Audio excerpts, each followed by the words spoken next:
नमस्कार मित्रांनो, मी आहे तुम्हा सर्वांचं लाडका नको तो व्यक्तिमत्व.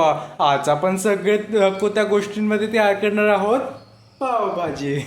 आलू दळल्यानंतर मला लक्ष केलं तर पुढचा व्हिडिओ बनवताना ना बॅकग्राऊंडमध्ये जरा जास्तच गाड्यांची नॉईस होती, त्यामुळे मी पुढचा व्हिडिओ लिपसिंग करून बनवला आहे. तर तुम्ही जसं पाहू शकता मी कांद्याला चांगलंच दळला आहे. मी कांदा दळत असताना तुम्हाला नको ती फिलिंग येणं साहजिकच आहे. तुम्ही हेही पाहू शकता की माझे टमाटर जास्त ज्यूसी आहे. हे पाहून मी डायरेक्टली फोडणी बनवण्यासाठी कांद्याला तेलात टाकून घेतलं.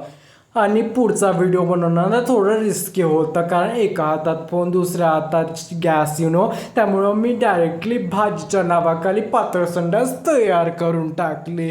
उप्स. तर आता तुम्ही पाहू शकता एवढा गलगल तयार झाली आहे भाजी. हे पाहून तर माझा विचित्रच चेहरा होऊन गेला. एनिवेज मी पावशेकाला ठेवून टाकले आणि गॅस गरम करण्याची तर माझ्याकडे पेशन्स आहेच नाही. तर आता ठीक आहे, पावभाजी माझी रेडी झाली आहे. तुम्ही पाहू शकता की माझा चेहरा आणि पावाचा रंग किती चांगल्या प्रकारे झाला आहे. थोडीशी प्रोफेशनल गार्निशिंगच्या नावाखाली भामटेपणा करूनही झालेला आहे आणि आपली पावभाजी खायसाठी रेडी आहे. तर चला आता मला शांतपणे खाऊ द्या.